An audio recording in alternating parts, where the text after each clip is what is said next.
There it is, just in time. Behind the scenes. Everybody, first of all, it's Super Bowl Sunday. I'm glad that you could be here. And Super Bowl is not, we live in mountain time now. So I love that the Super Bowl's on at 4:30 today. So I know, it's so much better. It's just always too tired. It's so late, it feels like, when it starts back in Philly. So like, and look, Philly didn't make the Super Bowl this year. We actually, I don't even know what happened. Yeah, we were doing so well, and then we weren't doing so well. We don't talk about that. But we rep our team, winning or losing in life. That's how we roll. So we are thrilled that you could be here. I know there's already questions in the chat. If you've not been here before, if you're new, right? If you're not new, if you know someone that needs help, right? Like, there's a weird thing. Someone said to me one time on YouTube, where they didn't like telling people like about my channel because they didn't want people to know where they got their ideas from. And there's a part of me, I feel that there's like certain business things I like hold close to the chest because I don't want everyone knowing. But in the spirit of really helping folks and especially folks that are struggling this year, consider sending it along to someone, letting them know that there's a place for people like them. And if it so inspires you, because I also know that there's like folks that are in the Facebook group that are like, I don't want other people from my school in there because I'm talking about them. So if you, but the good thing about that is I used to have to click a button to approve anonymous posts, and now you can just post anonymously. Blah, blah, blah. Teamwork, baby. Yes. And I think that can help that kind of scenario. Yeah. So, just don't use their name. Anyway, if you've not been here before, all you got to do is post a question in the chat. You can put Q or question, and we're down to talk about just about anything. So we're going to jump in from there. And You ready to start? I am. Let's hit it. First, I just want to mention that Maisha had a comment on here. She said, congrats for making over 700 videos on YouTube. Yo. And we don't really celebrate things like that, like anything, subscriber growth or how many videos, but 700 is pretty crazy. To think that I made 700 videos, right? And it's like one of those things, like, I don't even know what the normal is. I don't even know what the average number of videos. I don't know how many videos like some of the biggest YouTubers have. I just know that we created 700 pieces of content. It's crazy. And put them on YouTube. And so I sneak peek the first question. I think that's part of my answer for that. But, okay. But thank you for the congrats. It is really, it feels awesome. Like, it just feels incredible. Ooh, should we do something for 1,000 when we get to 1,000 videos? I mean, that's not even that far off, dude. It's not. The amount of content we put out right now, including shorts and a live, we put out 5 pieces of content a week, right? In a 7-day period, we put out 5 pieces of content. And so that's enormous. So it's like 300 is not far off. Yeah. All right. Professor Zest is up first, asking, your background/studio is looking great. Thank you. Question, how do you teach that it factor? I know it can be learned, but how do you teach presence in the classroom? Does it take time or is there a shortcut? I think it's both, right? But I think what's the shortcut? It is similar to making 700 YouTube videos, right? it took me 8 years to make 700 YouTube videos. At the rate at which I'm putting videos out now, it would have taken me way less. I'm going to say half the time, right? So how do you teach that it factor? I think it's experience. And so there, I mean, look, there's something to the 10,000 hour rule. I just think that you can expedite that to become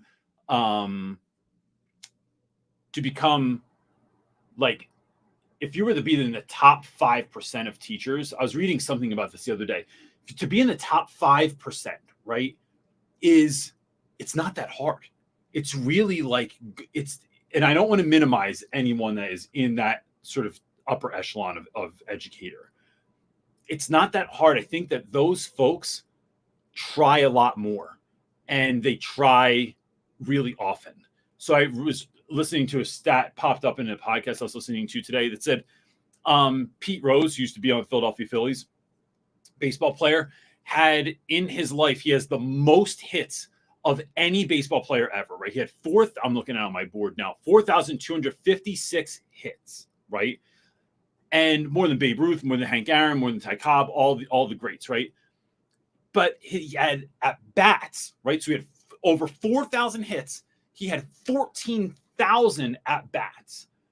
So the conversation in the podcast was Pete Rose really the greatest because he had over 2,000 hits more than everyone else? So how did he win? He had more at bats than everyone else. He had that's what I meant to say, over 2,000 more at bats than most other players. So with that, how do you teach the it factor? You gotta feel that intuition. You got to get in tune with the kind of teacher that you were called to be. That, like, what is your giftedness? What are you good at? Like, don't try and be funny if you're not funny. Don't try and be super serious and a hard ass if you're not a hard ass. There's a little bit of that you have to learn. But figuring out how you do what you do best, and then pouring gasoline on that fire and doing it again and again and again. And when things don't work, part of the conversation I was listening to today was, people remember the win. If your wins are that many, they just remember the wins more than the losses. And one of the things they talked about was nobody remembers the Amazon phone, but the Amazon phone was a $200 million failure. And so, but people don't think about that right now. So what can you do that is going to pour gasoline on your giftedness, and then keep doing it and doing it and doing it and doing it, not for success, but to see, like, where do I land? Where did this hit? How did this go? How can I pivot from this? How can I shift this? How can I make this a little bit better next time? How can I, so in the hospitality industry, they call it like plussing this experience, or in retail, they call it plussing. How do I plus this? How do I make it a little bit better each time? And then just keep trying stuff. And that's going to do two things. It's going to get you better faster, and it's going to get you used to failing. And to be honest, that really just ties into, can I talk about that? Oh yeah, go ahead. So we have another workshop coming out February 29th, and this is on student engagement, but I'm going different than I've talked about student engagement before. I'm going to touch on some of that stuff, but what I want to talk about is, how do you, one, take what your students are interested in, find out what that is, connect that to your classroom, like, curriculum, and teach through a lens that they care about. But also, how do we take kids that have zero interest in school, that hate school? They might hate you. They might just come to class, put their head down. They don't come to school. It's all the you know, everyone has one of these kids, right? How do we not just teach everyone in class, or the majority, but how are we reaching the hardest to reach kids? And I have ways I've done that over the years that they work damn near every time, right? Unless a kid, there's a couple of outliers, and that might be because there's some other things at play there that are, so if you're dealing with a student that has been through a significant level of abuse, of molestation, of like some serious poverty, how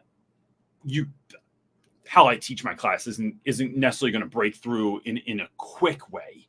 There's a lot of other factors that need to be incorporated there, like therapy, getting special guidance, getting the whole team on board.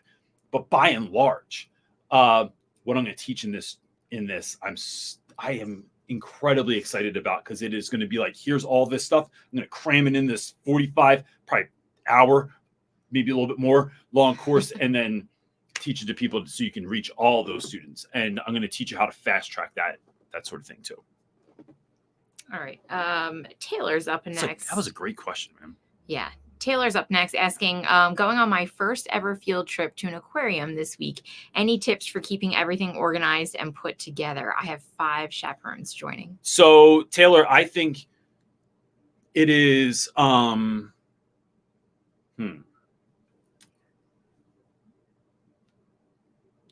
trying to gather all the thoughts. I think trips are incredibly fun.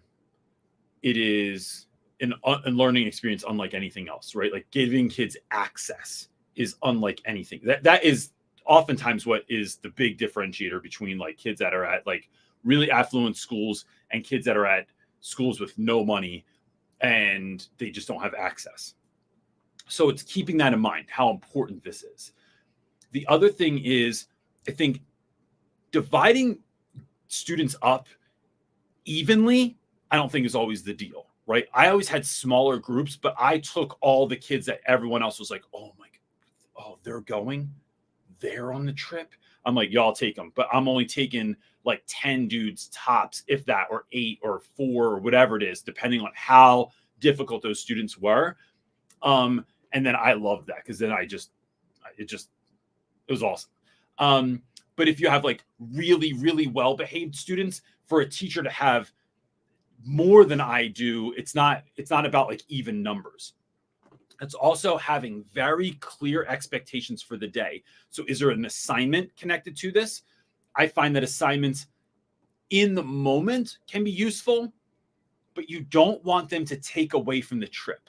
It's not about making it really difficult, because some kids, it's like the experience is enough. You're trying to listen to a speaker, or you get pulled into a small room. And so like at the aquarium, you might get pulled into a small room to talk about sharks or fish or feeding habits or something like that. And so it's that sort of thing that is really important as well. You got to remember, some of your students, the overwhelming, especially when field trips are at an aquarium, it's all inside. How loud is it?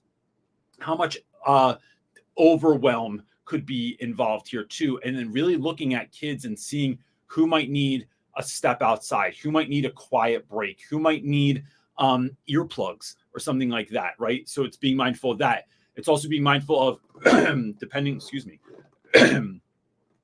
on how many students you have, does everyone have like a decent lunch? So I always like had extra cash on me, because I'll tell you, I had a student named Cheesesteak, and his nickname was so dumb where it came from, but we went on a class trip. Cheesesteak didn't bring money, didn't bring a lunch, and I ordered a cheesesteak, and then I gave him half of it, and I was just hungry for the rest of the day. And for the rest of the year, I just referred to him. I was like, yo, cheesesteak. And he was like, oh man. He's a grown man now, and I still call him cheesesteak, but it is just coming prepared for that sort of stuff. Do you have a first aid kit? Does everyone that needs to have, like, all teachers have numbers and stuff like that? It's just those little things. But look, and those are all logistical, but I think it goes back to really have fun, take moments, take pictures, even if it's hectic, even if it feels overwhelming. I loved sitting with students on the bus. I like sit in the back with kids and like chop it up and sing songs and carry on and stuff like that. I try and let the kids know that like I'm looking forward to this, and did you know this and this and this. I'm giving them tours as we're driving through the city and stuff like that. So just have a great time with it as well, and take a lot of pictures. That you forget to do that in the moment, and you'll always be glad that you have them later. And it's a good thing to send an email to parents and say, hey, here's a bunch of pictures from today's trip, because your kid probably only took selfies of themselves in the bathroom. And then they have that as well.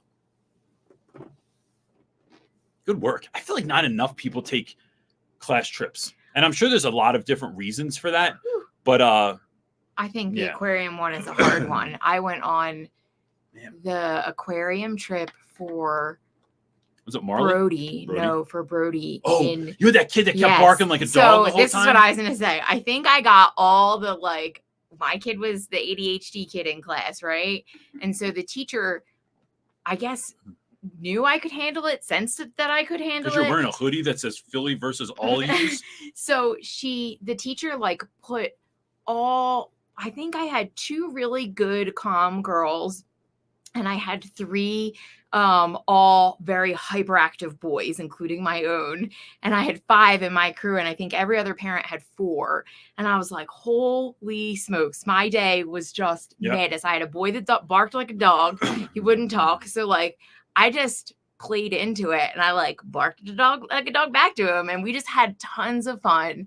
I matched their energy and ran around, and I was really thankful that the 2 girls like stayed with us. Like they were just good listeners, and while I kind of like tried to wrangle 3 crazy boys. But so as a teacher, I would think like try and know, if you know a bit about your chaperones, like maybe who can handle what kids, or like trying to match some kids to like parent chaperones if you know anything about the parents.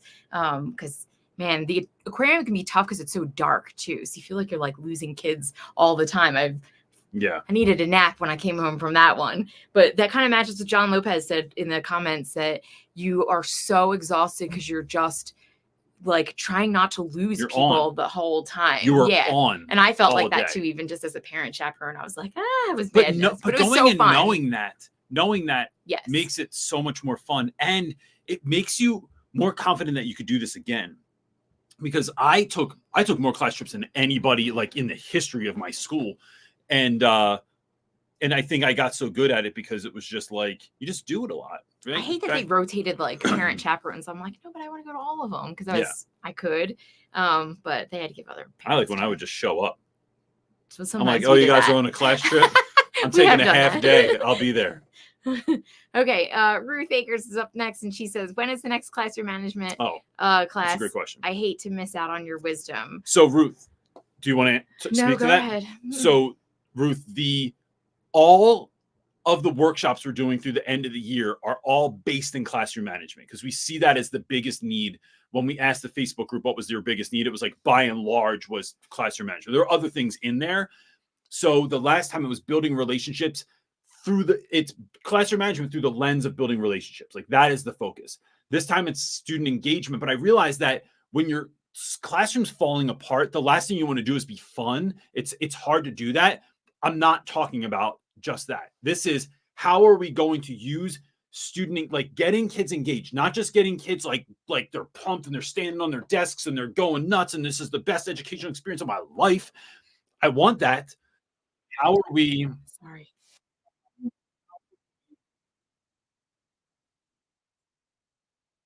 And that's going to help us with classroom management. And then the next one is systems, policies, and procedures, because I'll tell you what, it's late in the year when we're going to have that one in March. It's late in the year, but it's still like, I'm even thinking this out what I did at this time of the year around spring break, either nailing some things down better now so I can survive the rest of my school year, or how do I start practicing for next year?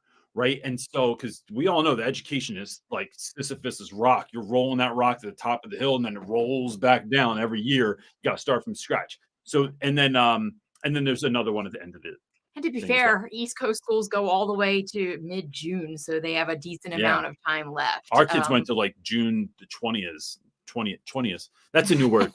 Invented here first on Sunday Night Teacher Talk. And just to let everybody know, we rebuilt the sales page, so you can sign up for any workshop that we're having individually, or you can sign up for all 4 of them, and you'll get whatever we've already completed. You'll get all the playback for all of that stuff. Yes. So you can sign up. There's a link somewhere in the comments if you're interested. Cool. What do you got, bud? All right. Piano Boy is up next. My man. Asking, similar to your cereal parties, I do Dr. Pepper parties, celebrating Lincoln's 215th birthday tomorrow. Besides end of year honors, spray painting items, gold and such, what other things? You can tell that's an OG right there. Yeah, right.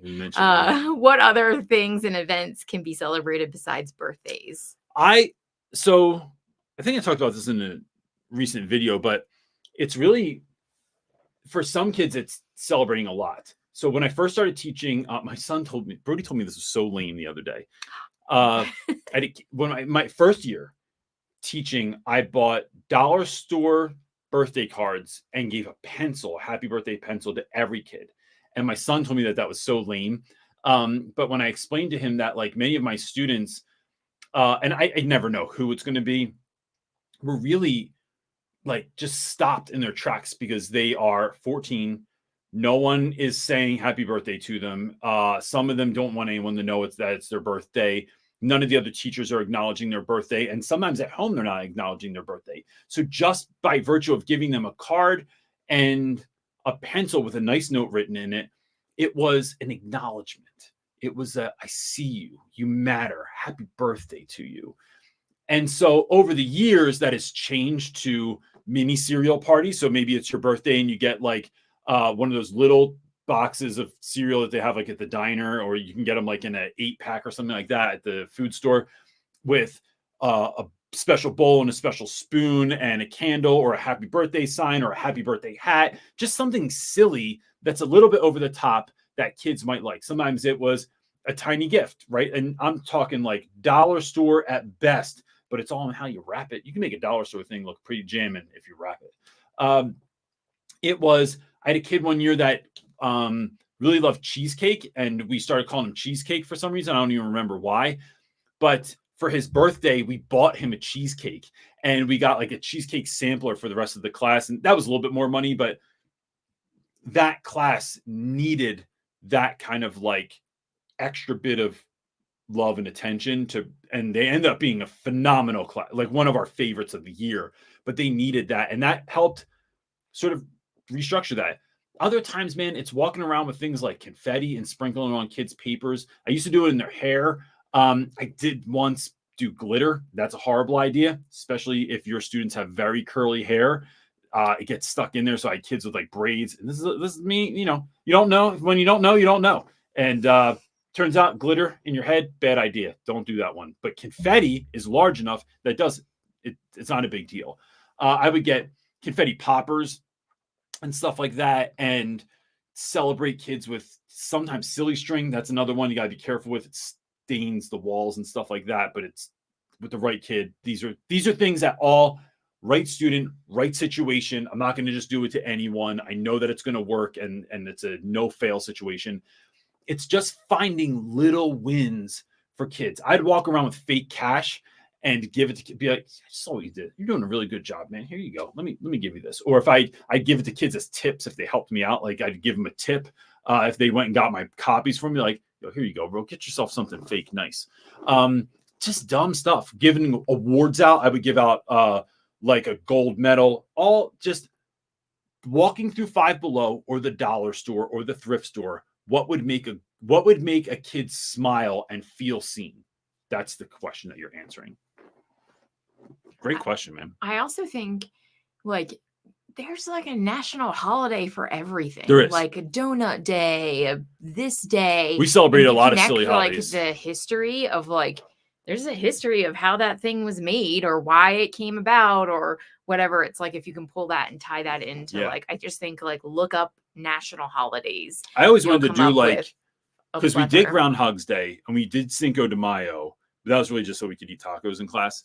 But it was like when's National French Fry Day? Like, could you have a class where you just ate French fries and did work? Right? Like as like who's going to win the national day this month? This month's national day is French Fry Day on whatever the date is, and then you have classes competing against one another because competition moves kids, man. And so does food. So those two things in connection. I'm going to say it again. These are the squeakiest chairs. I know. I never listened to our show back to see if anybody can hear them. Yeah. I wonder if you can hear them. Let us know if you can. Go ahead. Gianna's up next asking, how do you determine your groups for different assignments in terms of giving kids some autonomy over who they work with, but also making sure everyone in the class can work with different people? So typically look, there's certain kids that are never allowed to pick their their group, not until they prove that they can do it, right? So, because you might have a group of kids that are all friends, and then someone just inserts themselves, and you see the other kids looking at you like with that look of terror on their face of like, Mr. Reynolds, you have to do something. And so it's being mindful of that, right? There's some kids that are just trying to get in. Like there might be, and I saw this all the time. I taught co-ed. There'd be like a group of girls and like some dude that like just wanted to kick it the whole time with like insert. It's like, bro, get over here.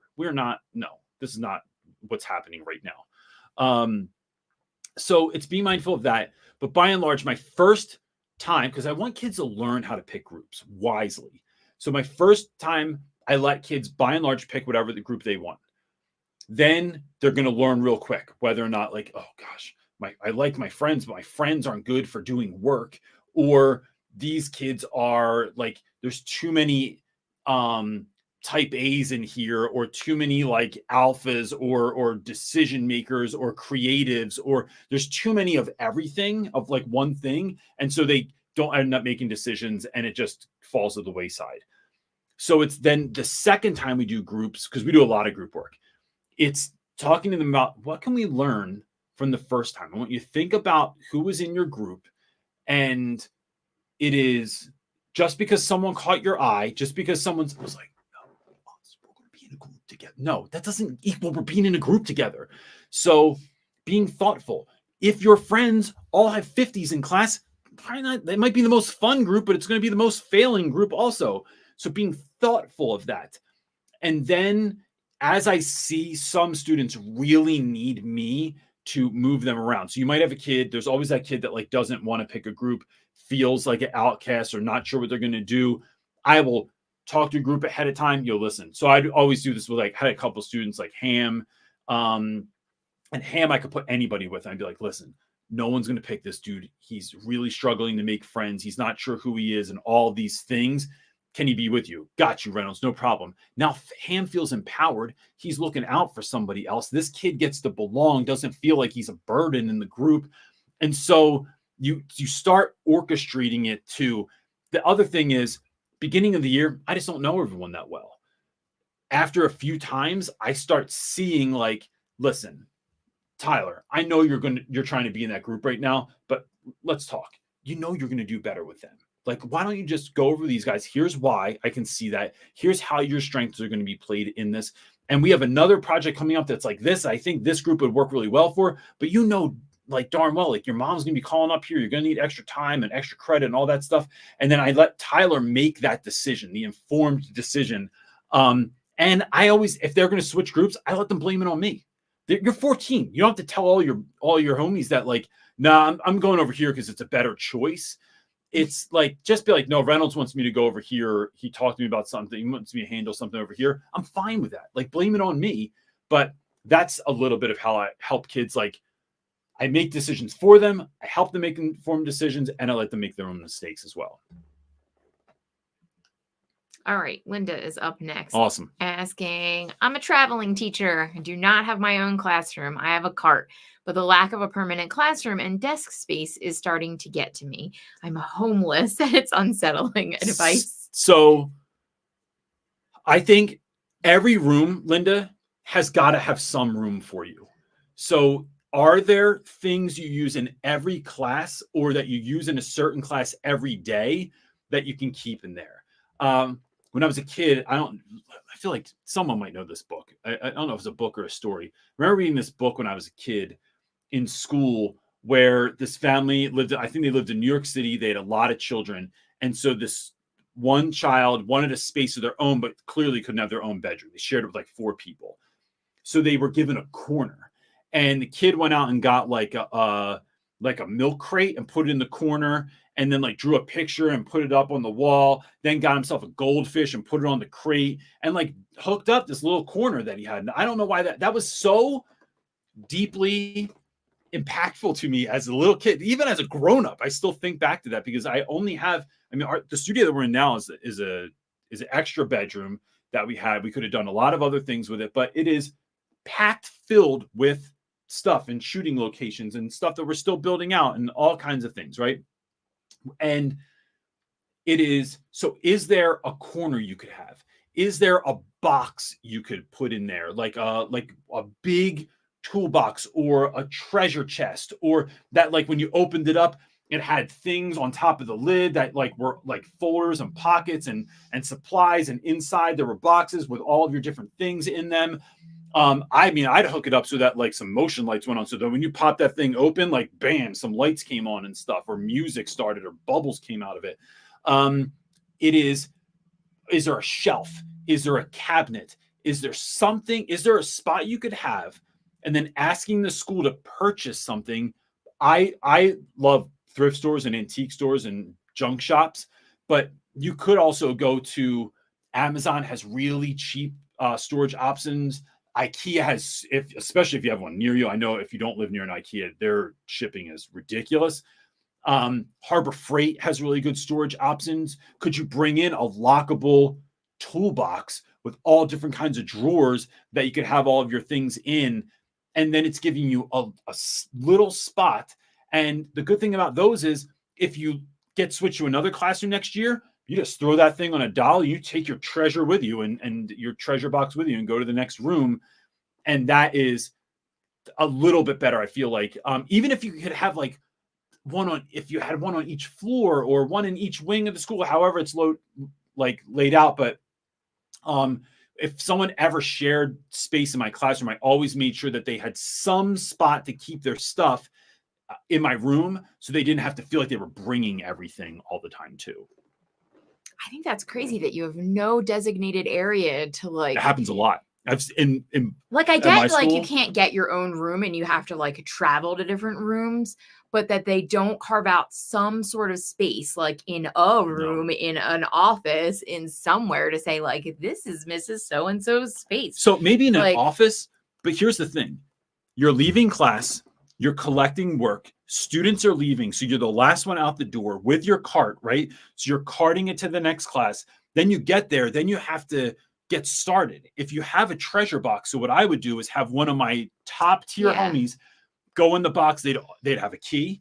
They'd be able to start handing things out. They'd be able to start getting people situated before I even got there. Oh, like one of your students. Yeah, like if a Joe or a Kyle or a Cheesecake or something like that, where they are like helping me do some of that stuff, because otherwise you're on your cart, you get there late, kids are coming out of the other class, you're getting into that class, you're trying to set up. So there's no shaking hands at the door. There's no saying hello to everyone.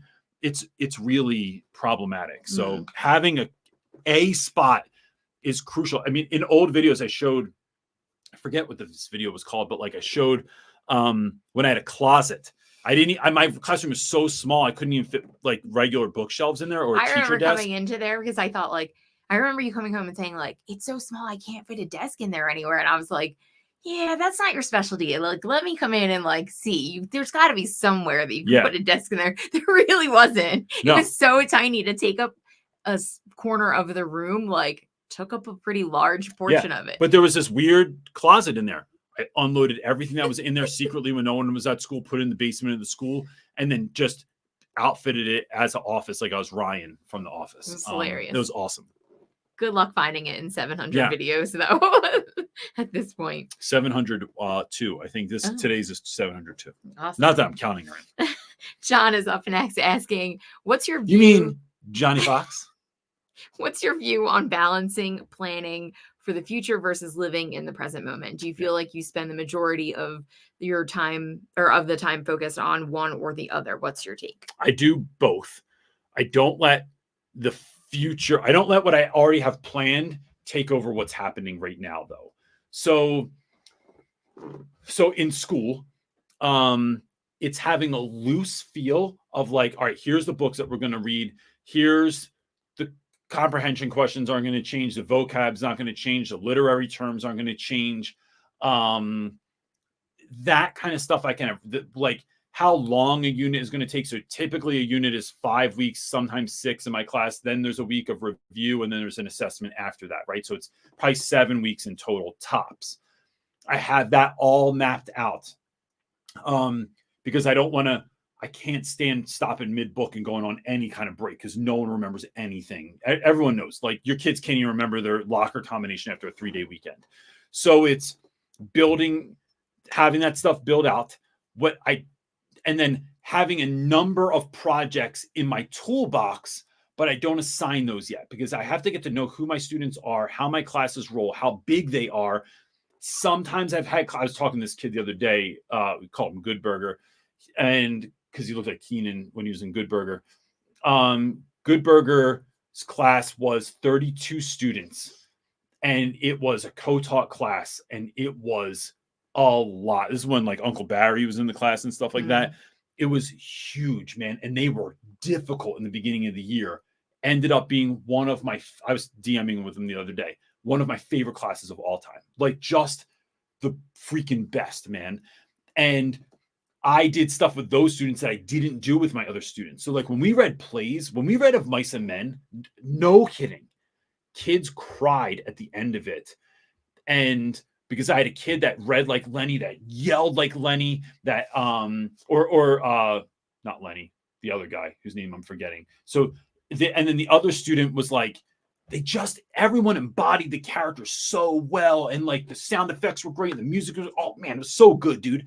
And so that activity I couldn't do with every class. So those pieces I'm a little looser with. Same thing in my life. I have plans. I made a list at the beginning of January, another one at the beginning of February of what would make this month great. Like what would, at the end of the month, I would look back, and if I did all these things, it's great. Some of them I ended up not doing. Some of them I got to the middle of the month, I saw something else I really need to be working on or spending more time with or whatever, and I shifted. And so it's really having goals, but I am not locked into my goals ever, because you don't know what life's going to bring. You don't know what student's going to show up. You don't know what moment in the world is going to happen. Then I'm going to have to pivot for the day, and we're going to have to talk about this, and we're going to have to address this in class, or this connects so well to what we're doing. So we were going to do this, but because this popped off at the Oscars, or this happened on the MTV Music Awards, or the Super Bowl, this commercial. Oh man, I'll watch the commercials and immediately be thinking like, how am I using this in class? Because this is what kids are talking about tomorrow. So it's those kinds of things of having the discipline and having things clear, but then not being afraid to pivot and be like water, like Bruce Lee said. Being fluid. Yes. Yeah, I feel like you are good at setting like timers for things. You're like, I'm going to plan for this, and then go and live in the moment of life. Like you're good at that. And I give myself chunks.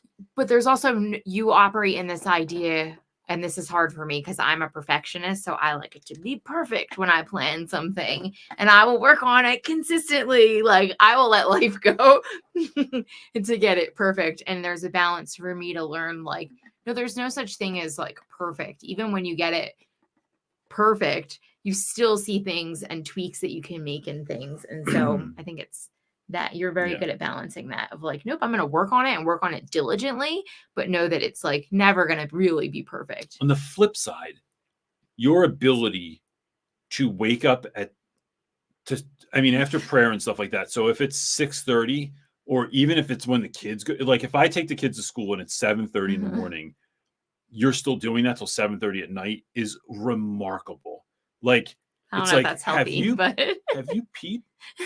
Like, yeah, when I can sit down and really do it, I love to like get into it. That's another conversation. Okay. James is up next asking, how do you handle it when students refuse to move? Let me tell you what I used to do first. I used to just get mad and think this was something against me. And most of the time it's not. Sometimes it is. Sometimes you actually aggravated someone, and now they're pissed at you and they want to take it out on you. It's like, so they're just looking for, like, it wouldn't matter what. It would be like, eat this lollipop, and they'd be like, no, not eating that lollipop. They just want to do anything that's going to irk you. But I find that a lot of times it's because you told them what to do in front of their friends or in front of people that they care what those people think, that you put them on blast in front of the class, that it was unfair. And so I like to, even if I'm even if I didn't handle it well, if I'm aggravated, right? Because a kid kept talking and I'm like, you know what? Get up. You're moving over here. Go sit over there.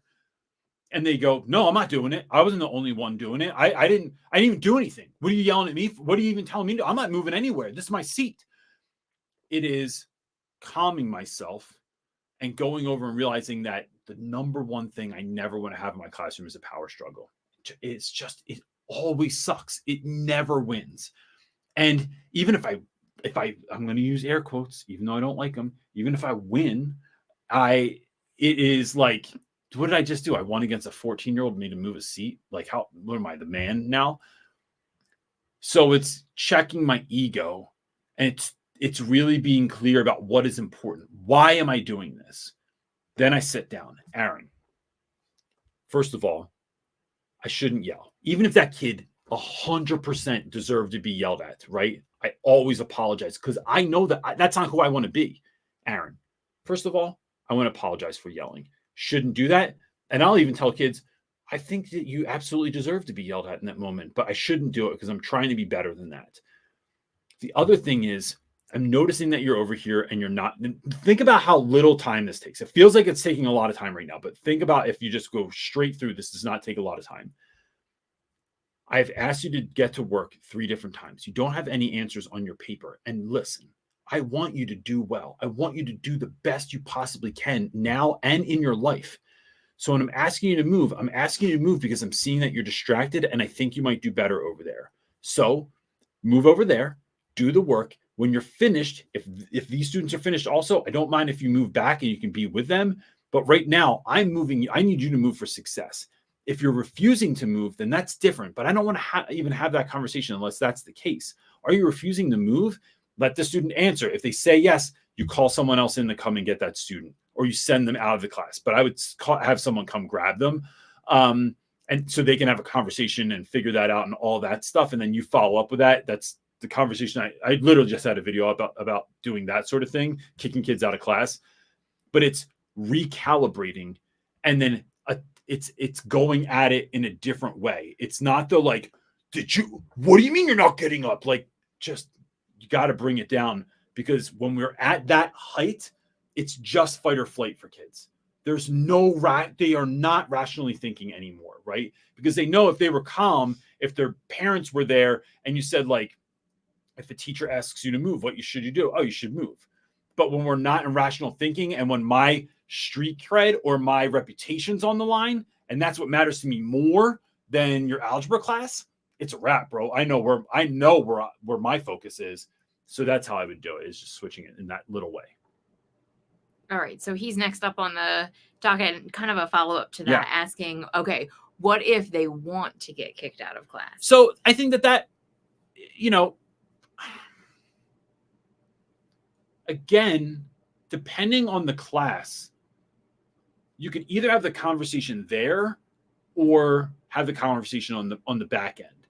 But if they want to get kicked out of class, it is, I give 0. If you get kicked out of class, you don't get to make up that work. It's a wrap. Like, so you just forfeited the work, and now you have the 0 in there. And I put a 0 in there, and I put a comment saying, like, student was removed from class because of what, like, I tell what happened. I would put this in Power School. And I'll tell you what, my school didn't want me to do this. They used to get aggravated that I did this, but I didn't care, because to me, it was clear communication and a reminder to parents. It wasn't to put a kid on blast or embarrass them or shame them. It was so there was, like, we could remember, like, if a kid shows up later in the quarter and says, oh, can I make this assignment? I had a 0 on it. You didn't miss that. You refused to do it. You cannot ever make up refused assignments, because I want you to learn from that, right? It's not about me being right or me getting my way or me getting back at you. It's just about, like, I want you to learn from this. If you get removed, now there's going to be a follow-up. And in my kicked out of class video, I walk through this whole process of how you should handle that. Get someone that you trust. Student cannot come back during the class unless they are 100% recalibrated and ready to enter back in the class. So I don't want someone that's more pissed off coming back into my class. It's following up with parents. It's following up with the students, following up with the person that you sent them out with. It's having a conversation with them so that the next time they come to class, things are cool. cannot have you coming back in where you're still feeling anger, resentment, frustration, none of that, because it's just going to lead to more poor behavior. We need to handle it so that we know we're on the same page, so we know we're going for the same goal, which is to have you win in school and beyond. That's where I'm going with it. So that's how I would handle it. Okay, our next question is saying, sorry if you've already addressed this. I will address anything again. Hit it. New to this channel. Do you think that you'll ever get back into teaching in the classroom? So, I get asked this a lot. I also get, because I talk like sometimes in videos that it sounds like I'm still in the classroom. It just flows better. And to be honest, sometimes I am so used to talking like that, I just kind of forget. And then halfway through the video, I realize what I'm doing. And I'm like, well, I'm not going to change it now, because then it sounds like I'm all over the place. At this moment, I do not feel a call in the least to that. And the backstory of that a little bit is, so since you asked the question again, I'll answer the question again. I didn't leave school because it got too bad. I left my school because it got too bad. My school was doing illegal stuff, out-of-pocket stuff, things I don't talk about on the internet, but if you met me for a coffee or a beer one day, I would tell you. But I'm not going to put someone on blast on the internet. That school got horrific and was not the school that you'd seen in all those previous videos. We had 6 principals in 6 years. And year before I left, about 80% staff turnover. The year I left, I think it was like 95% staff turnover left with me. I was not the leader of that, but like at the same time as me.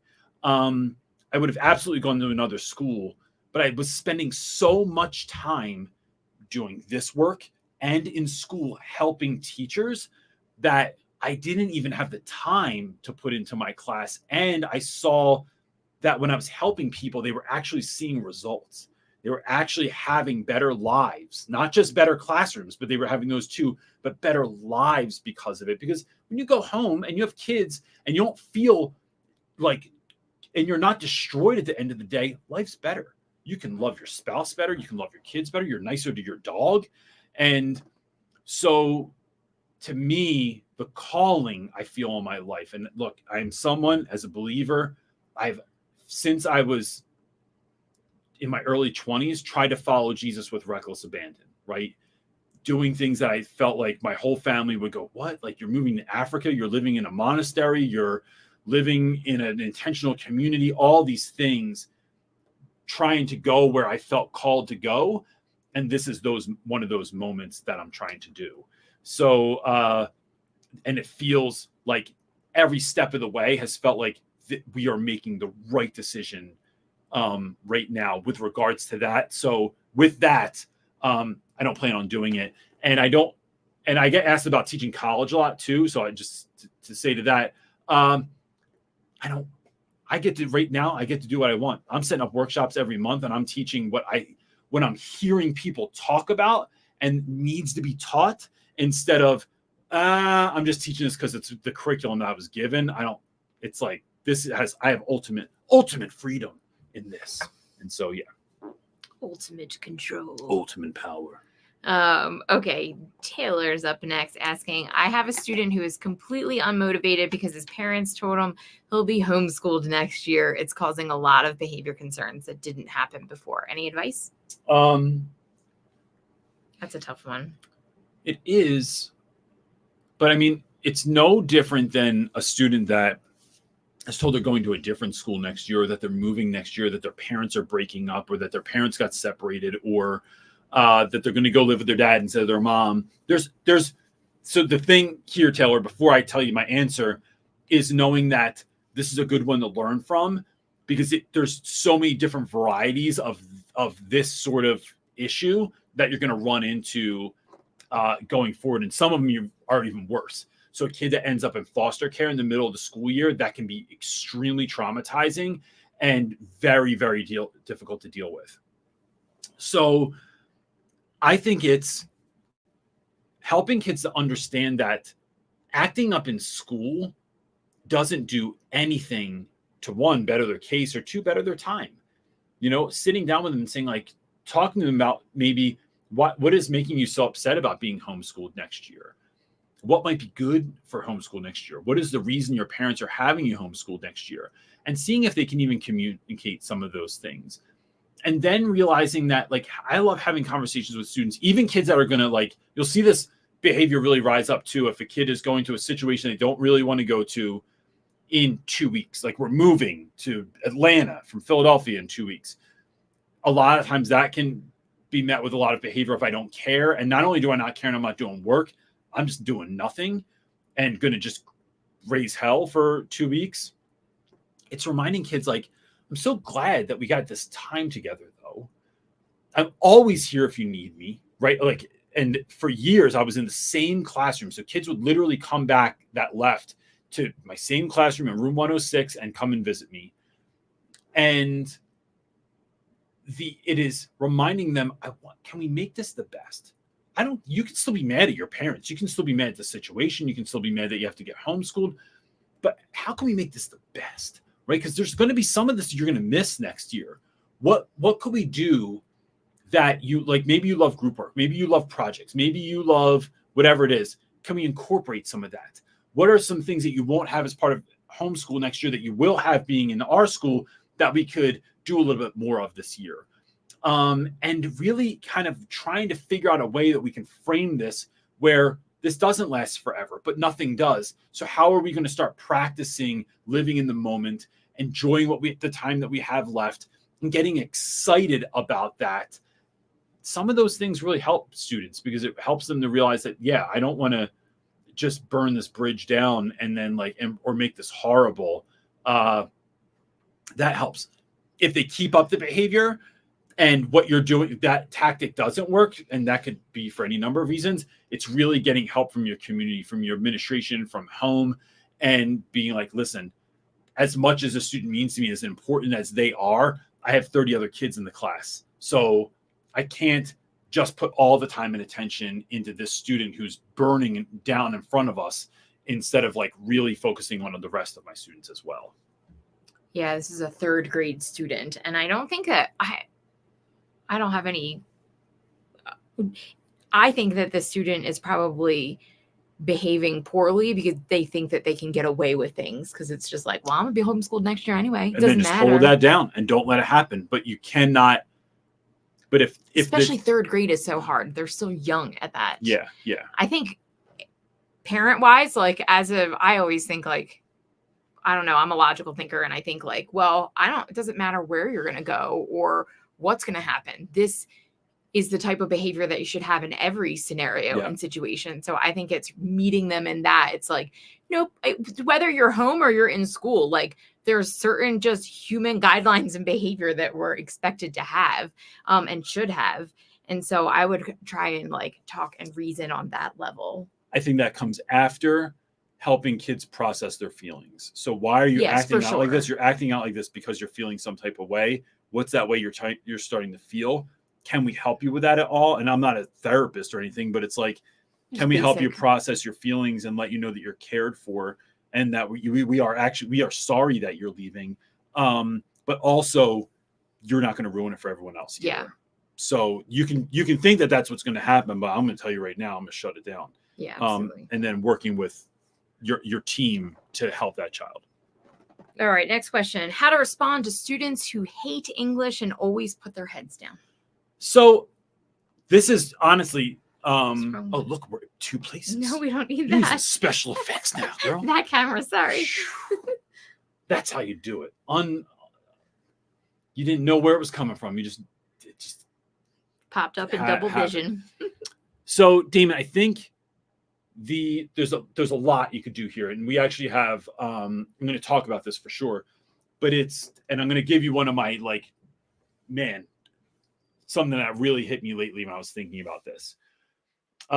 We have a workshop coming up that is classroom management through the lens of student engagement. So it's really like trying to help kids, all students, and then I'm going to focus for a chunk on kids that so it's like creating engagement through captivating lessons, but captivating isn't just room transformations. It's not just super fun all the time.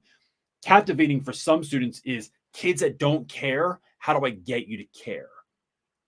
And so we have that workshop's coming up. The link is in the description somewhere. And it's only $39 like it's the bargain basement price for that one. So my idea is, in short form, parts of this is, can you teach through a lens that kids care about? So what are your students interested in? Not what are you interested in? And another mistake teachers make is they'll hear a student say something and they go, oh, I like that too. I'm going to teach through that. And that doesn't always work. It is, what are your students interested in? Becoming a student of your students, like, so learning more about what they are interested in, and then moving forward. The other thing is, and I'm going to talk about this a little bit more in depth in the workshop, it's having a why for everything you do, right? So sometimes it's the carrot on the stick in front of the student, right? Helping them build a vision for what they want in the future. We talked about this in the last workshop. We're like helping them have the clear roadmap from, this is what I want to do, here's where I am, how is what I'm doing in English class going to get me there? And it's knowing a why for everything. Why do we have to memorize Shakespeare? Why do we have to read this book? Why do I have to read by myself? Why do I have to read as part of a group? Why are we reading all together? Why are we reading this as a play? Why do I have to answer these questions? Why do I have to learn how to annotate? Why do I have to learn how to speak? Why do I have to write? Why do I have to use capital letters? Why do I have to use punctuation? No, you have to know the why for all the things, but even that's not enough, because what turns out is that some of us are motivated by the future, by the promise, by the goal, by you see it and you're going for it. Other people are motivated by what's behind them. So the question you ask students is sometimes, what do you want? The question you ask other students sometimes is, what do you no longer want? I don't want poverty. I don't want my mom to have to work 3 jobs. I don't want to live in a dangerous neighborhood. I don't want to live a life where I'm beholden to my parents and everything that they want from me. And so it is, what kind of life do kids want to build because they don't like what's behind them? Because some people, the carrot on the stick, the gold at the end of the rainbow is the motivator. Other kids, it's the crazy bear that's chasing them is the motivator. So you have to figure out your students and what their motivator is, and then try to make the connection between that motivator and my content that I'm teaching. And that's the beginning of it. And then teaching through the lens of what they're interested in helps them like find interest in the day-to-day. Good answer. Thanks. I always say that when I'm not really paying attention. Oh, I always thought you said that when you liked my answer. I mean, sometimes I actually do. Sorry, I was just busy doing stuff. I apparently had the wrong link in there, so it's the right one now. Good job. PK. And I'm not just saying that. PK is asking, any advice on student getting cyberbullied, Snapchat and Insta by peers after school? Principal said it's out of our jurisdiction. I can't figure out what we could do about it. Such a lame answer. And it is not, because in a world where like students in Philadelphia, if you get in a fight between the time you leave school or the time, by the time the rule is you step on your front doorstep, anytime in there, you can get suspended for it. But we don't have kids that get in trouble for Instagram and like for cyberbullying and stuff like that. To me, then it's, let's take matters in our own hands. Let's figure out a way that we can help support this kid that is getting bullied, right? How are we going to love on them so much that they're still going through it? But you all know, like, that when you're going through something and you feel like you're alone, it's worse than when you know people have your back. And so that to me is, I had someone I worked with, something crazy came out about them on the internet and they were crushed. I thought I'd never see them again. Right. And when they showed up to school, it was wild, but their friends let them know that we will, if we hear kids talking about it, shut it down. If you are feeling overwhelmed, step out of class. If I'm going out for coffee, I'm bringing an extra one back and a donut. We're going to just love on you so hard that you're going to feel like there's this cocoon of comfort and of care and of awesome around you, that things are going to come in, but you're not in it alone. And then it's addressing students that are doing those sorts of things, and not just with like threats. It's, can we talk about why this is so out of pocket? So I had a student years ago, man, and I guess I could talk about this because it's not like, it's no one I have now, and they're all grown-ups now. A student, someone took a picture of them in the bathroom, right? Like a little exposing situation, right? And airdropped it to everybody in the school. And what those kids didn't know that took that picture was that someone really important to that student had died the day before. So the kid was kind of like going to the bathroom, this is the story, and was kind of like in a daze. So the kids thought it was funny, so they took a picture of him. And what they didn't know was that like this prominent figure in their life had died the night before. The kid felt safer, felt better coming to school than staying home. And so, because sitting at home is just sitting in all your own hurt. So showing up to school where they're loved, and then you took that moment and you didn't know, but you ruined it for them. You made their whole life so much harder, because once that's on the internet, it's never gone. And it was sitting down with those students, or at least a group of students I knew. I don't know exactly who did it, but I know y'all might have been involved, and walking them through that. Teaching them empathy, not just threatening them. I mean, there's a little bit maybe threatening in there too, but like, it was, do you realize what you're doing? When you could have seen that kid, snapped them out of it and been like, are you good? Do you need something? Why don't you come here? Come eat lunch with us today. Why? You could have felt that same amount of like, of attention, of power, right? That you took that power, you had the power, and now you ruined someone's day. Don't you know that same power you can feel good about, because you can love someone, you can care for someone, you can take someone out of that moment and let them know that, bro, we know you're going through something. We got you. Come eat lunch with us. Come over to my house after school. Let me walk home with you. Let me ride the bus with you. Whatever it is walking through those moments with those students as well, so that we are working on both sides of the problem so that this doesn't happen again. And then we're building a culture of care in our school. That's, I think, how you roll.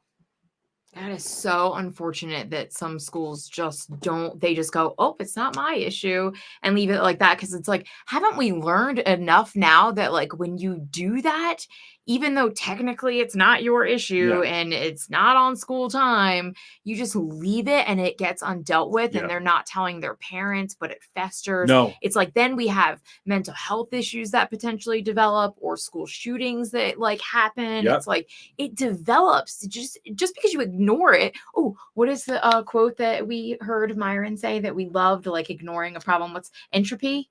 Oh, the law of entropy. Anything left to itself, anything left basically like undealt with, it just gets worse and worse over time. And here's the problem. It's harder to you all know that like, if you work out all the time, it's slow losing weight, it's slow building muscle. You get off the wagon for a couple of weeks and go full Oreo mode, you gain weight faster and lose muscle fast. So as soon as you ignore a problem, success is hard, but falling out of success is super quick, right? So and to be honest, that's one of those moments where if that was my school, I'd find other teachers and I'd push back against administration and be like, we have to do, maybe we can't suspend a kid for this, but that's not what it's about. How are we focusing on building a culture where our students don't do this? How are we building a brotherhood, a sisterhood, a family type feel?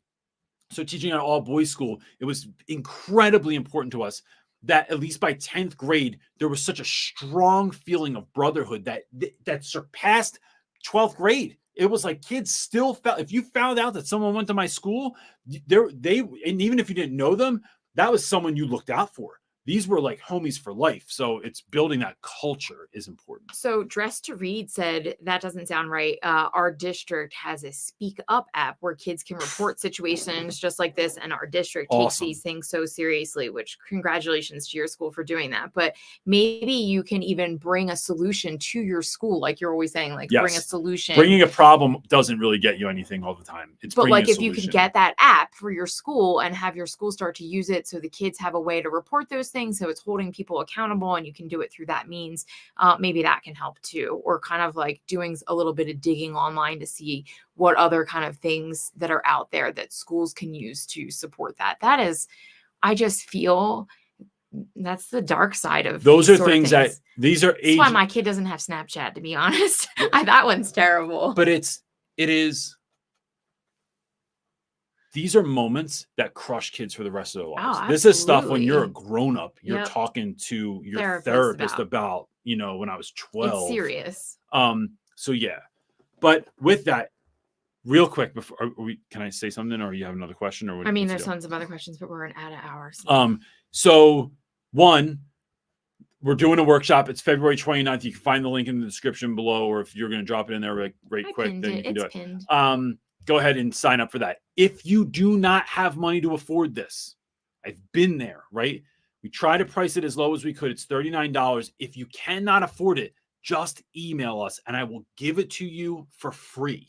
I do not want your success this year to be tied to you just don't have it right now, right? I've been there. I know what it's like. So that's one thing. But if you can make it, please make it. If you know someone that needs it, gift it to them. Let them know about it. Bring them along, right? Because we're trying to help as many teachers as we can so we can help as many students as we can have great classrooms and live great lives. The other thing is, y'all, the Super Bowl's on tonight. Even if you don't like football, it is what most of your students are doing this evening. Be mindful of that. Watch the commercials. See if there's a way you can tie it into your class tomorrow. Vote on your favorite commercial. Do something with it tomorrow, because it's taking these moments in society sometimes that are so huge, and instead of going against the flow of interest tomorrow, go with the flow of interest, and you will win for it. Even when I didn't like football, I still talked about it the next day. Watch 15 minutes. Watch the commercials are on YouTube as soon as it's freaking done. I was going to say, because someone actually said that they said they couldn't watch the Super Bowl because of streaming. It's just it's a thing now, and I get it. Yeah. I think there was one game, or there's a lot of Eagle games this year that we couldn't even watch because we didn't have the channel. So, but that's a great tip, because most people are talking about who won and then what the commercials were. It's go watch them afterwards. Highlights. On so YouTube. The highlights of the year that Philly won and Kevin Hart got on stage drunk after it. I needed to know about this. It happened in my city with a Philly native, right? I needed to be able to speak to it. So it's look up the highlights on YouTube, watch the commercials real quick. You're golden. And it's just if that suits you, right? And that's it. Anything else? Nope. Please like this. Please subscribe. Please send it to someone else. Do all the YouTube stuff. It helps it get to more people. And that's it, gang. I hope that you have the best week ever. And anything else? Nope. Have a good week. Oh, man, I'm not so smooth today. Well, it also doesn't help that you reach over and do it. I did. Yeah, I got to do this weird arm thing. That's it, gang. We'll see you next week. Peace.